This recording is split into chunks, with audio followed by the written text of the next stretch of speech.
ETF index mutual funds నేర్చుకుని stock మార్కెట్లో రాణించాలనుకుంటున్నారా? వెంటనే ఈ నెంబర్కి కాల్ చేయండి.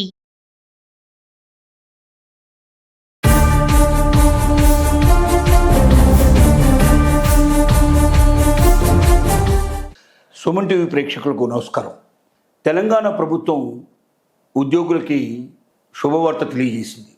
ఇప్పుడున్నటువంటి ప్రభుత్వం అధికారంలోకి రాకముందు ఎలక్షన్ వాగ్దానాల కింద ఉద్యోగులకు ఉన్నటువంటి పెండింగ్ బిల్లులు కానీ, ప్రావిడెంట్ ఫండ్కు సంబంధించినటువంటి పెండింగ్లో ఉన్నటువంటి డబ్బులు పేమెంట్స్ కానీ, ప్రమోషన్స్ కానీ, రకరకాల సమస్యల మీద తాము అధికారంలోకి వచ్చిన వెంటనే ఆ సమస్యలన్నింటినీ పరిష్కారం చేస్తామని చెప్పి వాగ్దానం చేయడం జరిగింది. ఈ సంవత్సర కాలం పాటు వాళ్ళకి ప్రజలకు ఇచ్చినటువంటి వాగ్దానాలు నెరవేర్చడం మీదనే పూర్తిగా కాన్సన్ట్రేట్ చేయడం వల్ల అవన్నీ ఒక కొలిక్కి వచ్చే పరిస్థితి ఏర్పడిన తర్వాత ఇప్పుడు ఆగస్టు మంత్ పెండింగ్ బిల్లులు ఏవైతున్నాయో, అంటే మామూలు నెలవారీ జీతాలు ఏ నెల ఆ నెల ఇస్తున్నారు, కానీ కొన్ని ప్రావిడెంట్ ఫండ్కి సంబంధించినటువంటి అమౌంట్స్ పేమెంట్స్ కానీ, కొన్ని వాళ్ళకి రావాల్సినటువంటి కొన్ని పెండింగ్ బిల్లులు కానీ, ఇవన్నీ కూడా ఇంకా బకాయిలు ఉన్నాయి.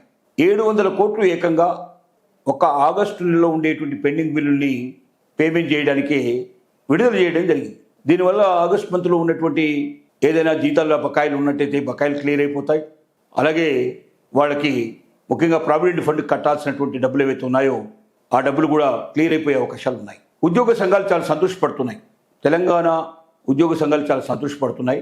వాళ్ళ డిమాండ్ ఏమిటంటే, ప్రతి నెల ఇలాగే 700 కోట్లు మా కోసం రిలీజ్ చేసినట్టయితే మాకు ఆర్థికపరమైనటువంటి సమస్యలన్నీ కూడా దూరం చేసే అవకాశం ఉంటుంది, మేము ఇంకా ఉత్సాహంగా పనిచేసే అవకాశం ఉంటుంది, దాని ద్వారా మేము తెలంగాణ ప్రజలకు మరింతగా సేవ చేసే అవకాశం ఉంటుందనేది వాళ్ళ వాదన.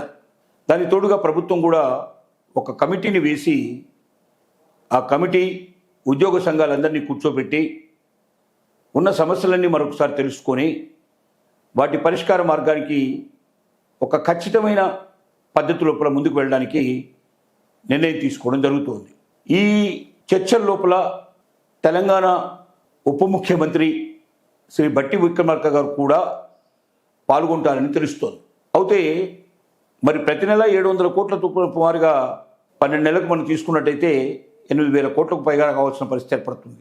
దీన్ని తయారు చేసుకోవడానికి, దీన్ని పొందడానికి రిజర్వ్ బ్యాంక్ ఆఫ్ ఇండియా తోటి తెలంగాణ ప్రభుత్వం చర్చలు జరుపుతోంది.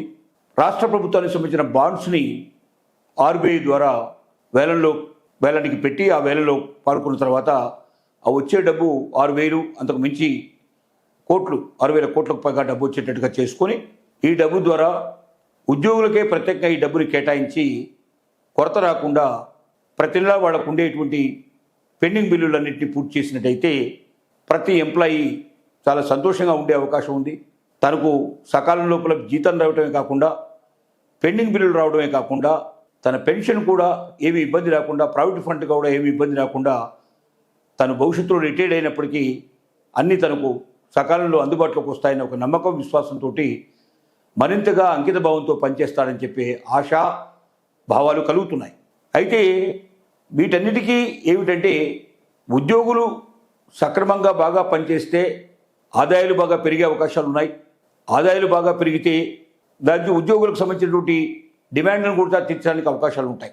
కానీ ఏమంటున్నారు ఉద్యోగులు, ముందు మాకు రావాల్సిన బకాయిలన్నీ కూడా పే చేస్తే మేము బాగా పనిచేస్తాము, హుషారుగా ఉంటాము, ఎక్కువ ఆదాయాలు ప్రభుత్వానికి తెచ్చిపెట్టే అవకాశాలు ఉన్నాయనేది వాళ్ళ వాదన. ఈ రెండిట్లో ఏది వాదన అయినా కూడా అవకాశాన్ని బట్టి కొంత ప్రభుత్వం ముందుకు వస్తుంది, కొంత ఉద్యోగులు ముందుకు రావాలి. ఇద్దరూ కలిసి ఒకే వేదిక పంచుకొని చర్చలు చేసి భవిష్యత్తులో ఇబ్బంది రాకుండా ముందుకు వెళ్ళగలిగే పరిస్థితి ఉన్నట్టయితే అది అందరికీ మంచిదే. ఉద్యోగులు పూర్తిగా అంకిత భావంతో పనిచేసినప్పుడు ఏ ప్రభుత్వం అయినా సక్రమంగా నడిచే అవకాశం ఉంది, ప్రజలకు అందుబాటులో ఉండే అవకాశం ఉంది. ప్రజల బాధల్ని, కష్టాలని, కన్నీళ్ళని ఉద్యోగులు తమకు అందుబాటులో ఉండి తమ డిపార్ట్మెంట్ ద్వారా నిజంగా అటెంప్ట్ చేసినట్టయితే, ప్రజల దగ్గర నుంచి ఏ రకమైన లంచాలని ఆశించకుండా అంకిత భావంతో పనిచేసినట్టయితే ప్రజలు సంతోషిస్తారు, ప్రభుత్వానికి కూడా సంతోషకరమైన విషయం. భవిష్యత్తులో కూడా మళ్ళీ తిరిగి తామే అధికారంలోకి వస్తున్న ఒక నమ్మకం కలిగే అవకాశాలు ఉంటాయి. దానికి గాను ఒకవైపు ప్రభుత్వం, మరొక వైపున ఈ ఉద్యోగ సంఘాలు కలిసి ఉమ్మడిగా ఆలోచించి ఒక సంయుక్త ప్రణాళికను తయారు చేసుకొని భవిష్యత్తులో దాన్ని ఆచరించినట్టయితే అది మన రాష్ట్రానికే కాకుండా ఇతర రాష్ట్రాలకు కూడా ఆదర్శప్రాయంగా ఉండేది అవకాశం ఉంది. ఏది ఏమైనప్పటికీ తెలంగాణ ఉద్యోగులకి ఒక గుడ్ న్యూస్ అనే చెప్పాలి ఈ విషయాన్ని.